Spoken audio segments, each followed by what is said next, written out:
Hello and welcome to Amplify with Purpose, where we dive into the strategies and stories that help businesses and individuals thrive by living and working with purpose. I'm your host, Odette de Beer, and today we are journeying into storytelling with my guest, Speirs. From wandering sheep in the Eyre Peninsula to contemporary rural romance stories, Jo's path to publication is a testament to perseverance, passion. Join us as we uncover the layers behind her debut novel, Second Chance Love. So, Jo, welcome to the show. It's so cool to have you here. Thank you very much. I'm thrilled to be here. It was great to catch up with you last week. Thank you. Yeah, so last week we were at a function where Jo shared her story of becoming a published author and now an editor as well. And I said, so I have to have you on the show because there is so much that entrepreneurs and individuals can learn from in terms of perseverance and passion. Jo, growing up in a rural community and finding solace in the pages of Sweet Valley High novels, how did these early experiences ignite your passion for romance and storytelling?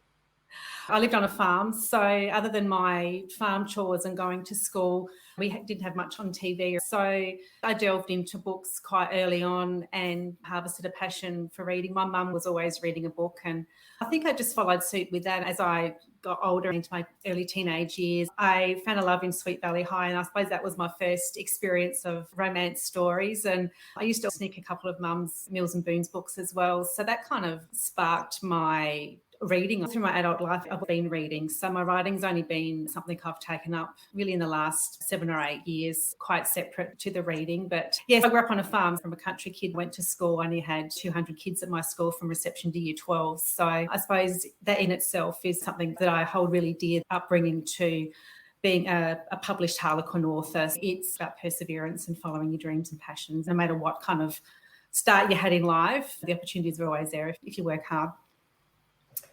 So am I hearing that you are not a trained writer? That's correct. I wasn't one of those kids that had been writing stories since I could say the alphabet. My writing came about 7 or 8 years ago. My mum passed away from cancer nearly 10 years ago. And I suppose this was my first experience of deep grief. I spent a lot of the last couple of years with her. When she passed away, I found I didn't have a purpose anymore. My husband has a very successful business. My kids were at school. I'd put on hold a photography business. So I didn't have a business. I didn't have a career or anything. I went into a bit of a depression. Looking back now, I can see that I was depressed, and it was probably a couple of years going through that. I reconnected with a couple of old friends from my rural community that I grew up in a Facebook group of all places. And we reconnected, and one of the ladies said to me, Jo, why don't you just start writing? So that's when my writing started. I went down the track of just journaling stuff that was in my head onto the page, and that became blogs. And then I asked myself the what if question, and a lot of authors talk about the what if question. It's what if I lost the love of my life? Would I go back to the rural community? Would I find love? How would people react to that? And that kind of sparked a bit of a seed of a story. So I had this story, but then I thought, I have no idea how to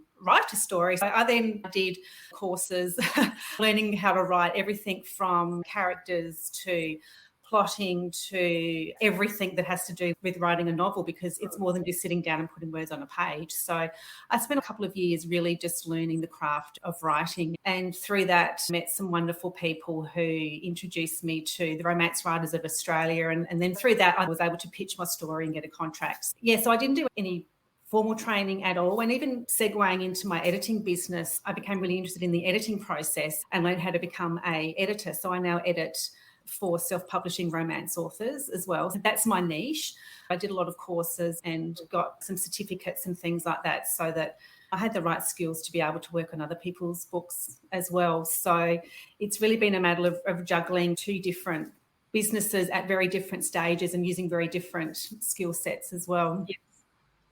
So would you mind sharing with us some of the pivotal moments and challenges that you faced on this journey, both becoming an author and then becoming an editor, and how you kept the dream alive regardless of these challenges? Yeah, and it's interesting because they work side by side. Once I had a good draft of this story, I went to the Romance Writers of Australia conference in Sydney 6 years ago. All of the big 5 publishers are there. We can book in to pitch them. It's like speed dating, where you walk into this room and there's 10 or 12 tables and you have 7 minutes per publisher and you sit down and you pitch your story to them and they go yes or no. I got this notion that I was writing this story and I had a couple of people read it and they were really gave me some really positive feedback. I thought I might be able to get it published. Harlequin was on the top of my list. That's the brand that everyone associates with romance books. I pitched to Harlequin and they wanted to look at my book. In the meantime, I had some editing done on it, and when the editor came back with her feedback, she was very much, oh, you waffle and all this kind of thing. And I thought, I'm going to learn how to do this. So I put my book on hold and focused on the editing side of it. And as most people probably know, it's really hard to get a contract, like a book contract, particularly with a big 5 publisher. So I thought, hang on, maybe the editing is something I can do as a business that will generate some income and obviously more than what we get as authors. So I put the book on hold and I went off. I opened my business Nurturing Words at the start of COVID. That was my first challenge. I opened it after a massive panic attack, which left me out cold on the bathroom floor. My son found me and that was a real big wake-up call and led me to quitting from the job I was doing and really made me look at what I wanted in my future years. Did I want to keep working for somebody who wasn't fulfilling my needs, or did I really want to follow my heart and do something that I really wanted to do? So I quit and opened my business as COVID hit. That in itself brought a lot of challenges. The good thing was with COVID, everyone was stuck at home and people were writing. So a lot of people were writing, which was great. And I'd also been in the romance writing community for some time. So I had built a little bit of people were starting to know me. I was starting to know them. My name was getting out there and that kind of thing as well, which was great. And even though it took me about 8 or 9 months to get my first editing client, I spent that time honing my skills. And I'm also a trained transcriptionist. So I was pretty much just grabbing anything that was coming in to start to build a business, start to build a name for myself, get my name out there. So COVID was definitely a challenging point in my editing business. But once I got that first client, it's been very much word of mouth for me, which has been fantastic. So I haven't really had to delve into marketing my business because it's word of mouth. In our industry, people know people, which is great. So the marketing side of it was easy for my Nurturing Words, but on the flip side, that's been one of the really big challenges for my book because all of a sudden I'm starting from scratch again. I'm trying to find readers outside of my family and friends as opposed to trying to find other authors that want to use my editing business. There's so many people in the world that read and it's how to get out to those people. Marketing's been really challenging for me for the book side of it. It's been interesting doing that, trying to integrate 2 businesses with my life. I'm not a big subscriber to clocking on and clocking off, work life and home life. I think I work from home and when I've got these 2 businesses, I really aim for me to try and integrate them into my life. So if it means that I've got to spend a few hours on a Saturday working, then I'm happy with that because I love what I'm doing. My work is either writing or it's reading, which are my passions. And if that's when I get the spare time to do it, then that's when I do it. So that's been a big challenge for me as well, is trying to integrate all of that in and to make sure I've got the creative space in my brain to write when I need to, and being able to pull myself out of my clients, putting myself into my own work as well. Jo, you talk about marketing, which is a challenge for you on the book side, but not on the editing side. What are some of the things that you've done that have really worked for you and that you found has been worthwhile doing as someone who started from scratch? Because quite often businesses start from scratch and they are in this no man's land where nobody knows you. You have this amazing product and everyone should know, but they don't. So what are some of the things that you're doing that's getting you out there?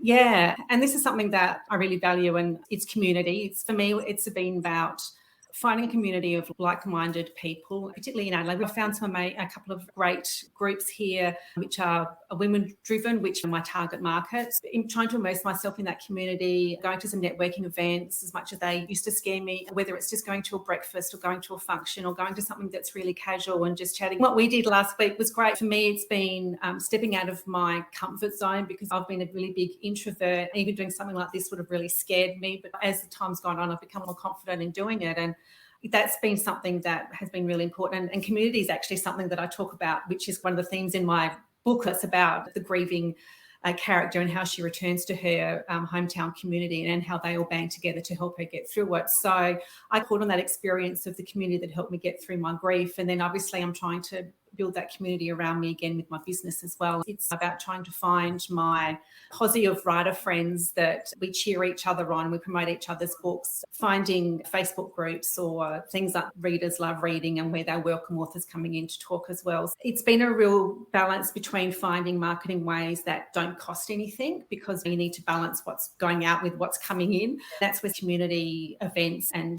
networking groups are good, because you might pay like a membership fee, but it's not a huge amount of money. And from that, particularly if you can keep building on some relationships, which I've been able to do, and then those people get to know you, and then they are happy to share your stories on their socials or doing this kind of thing, or newsletters that as well. So, and it's balancing that with then obviously my paid marketing, where I've been running some ads. And so it's about trying to balance and get out there as well, but doing it in a organic and authentic way as well. It's a juggle, and for me, the community that I can fall back on or promote a special has been really great.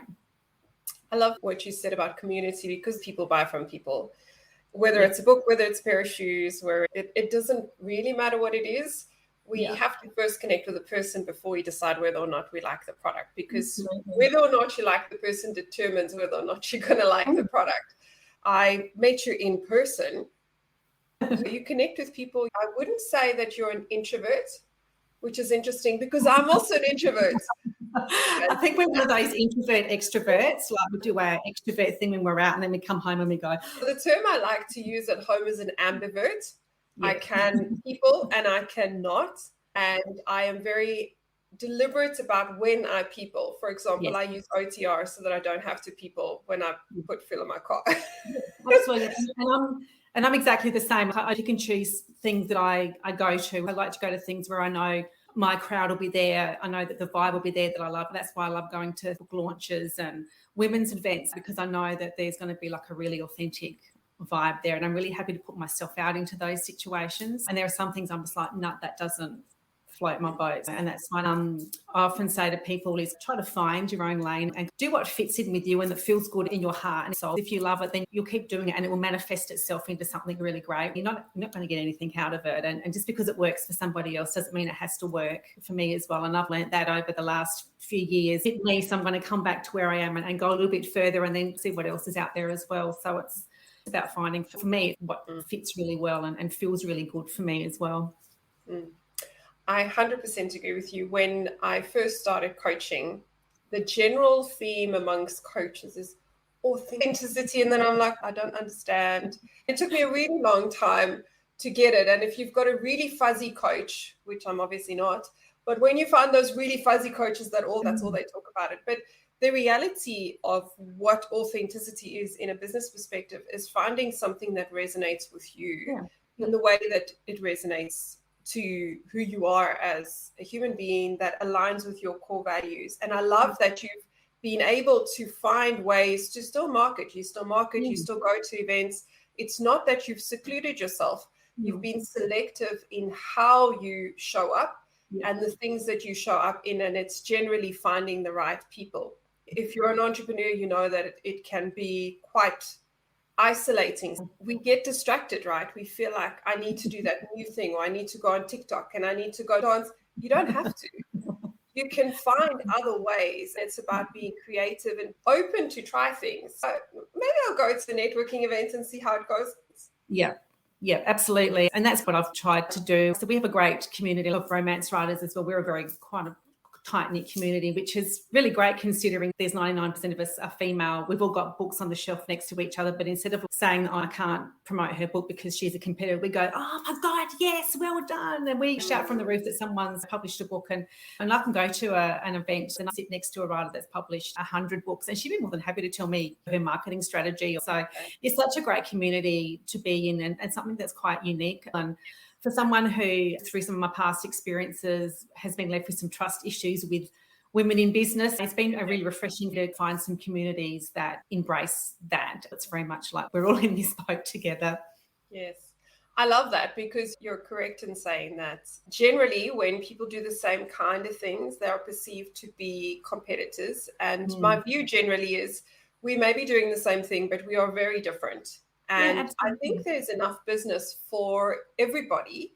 We can be generous, create ecosystems, because the truth is that we need other people to do great things. You Oh, need someone who absolutely. you can lock arms with and say, let's go and do this. Amazing, because it gets hard and you need someone who can pick you up. And when you're alone, it's very hard to pick yourself up off the floor.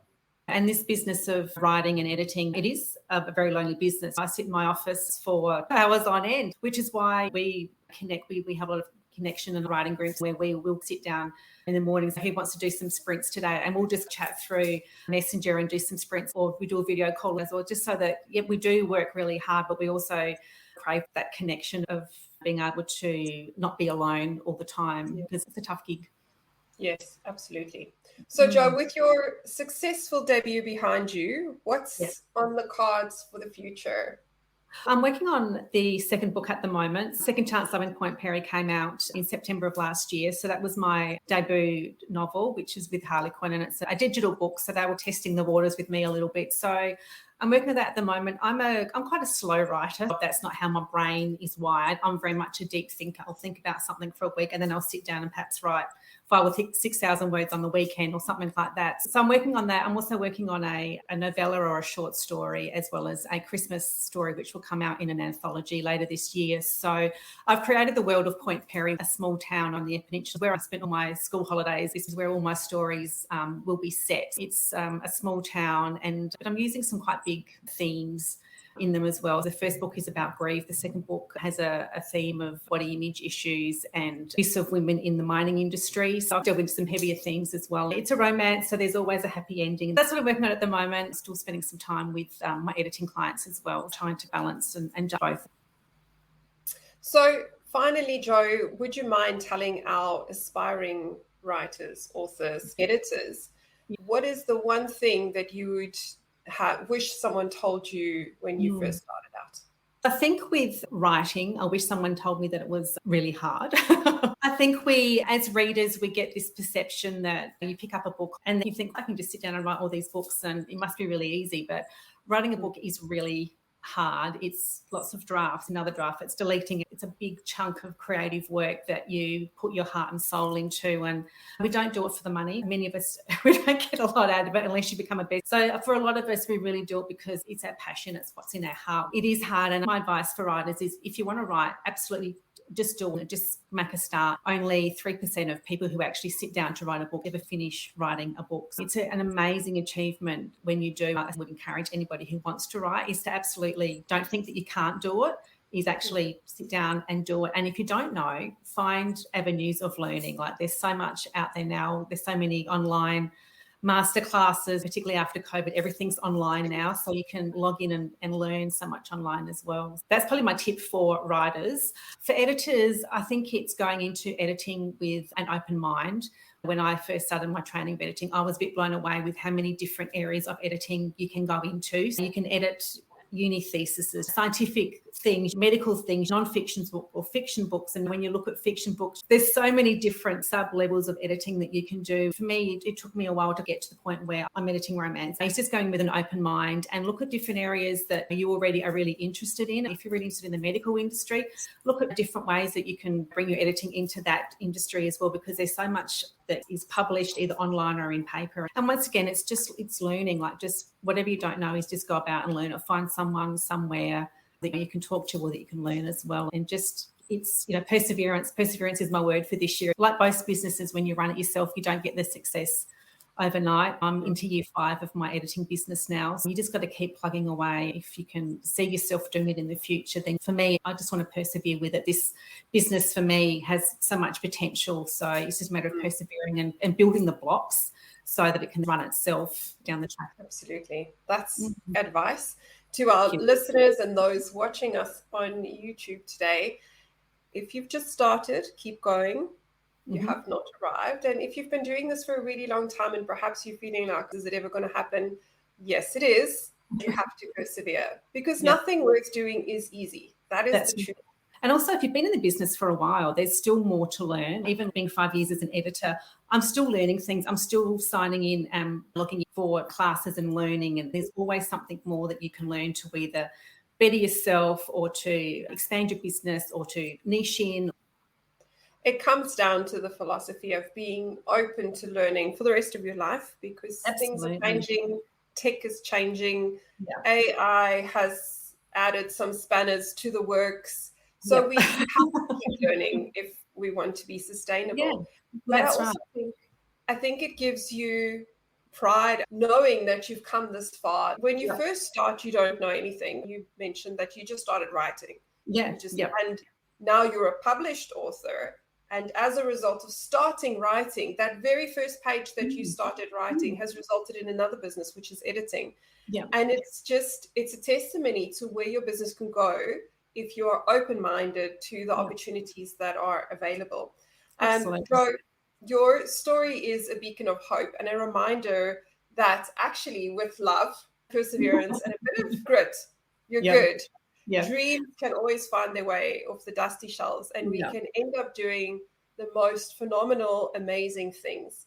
Thank you so much for joining us today and for sharing with us your story from little country girl to writing romances and becoming an editor. Remember, the stories we write, whether on the pages or through the lives of the people that we interact with, have power to touch hearts, change minds, and inspire action. Until next time, keep amplifying your life with purpose.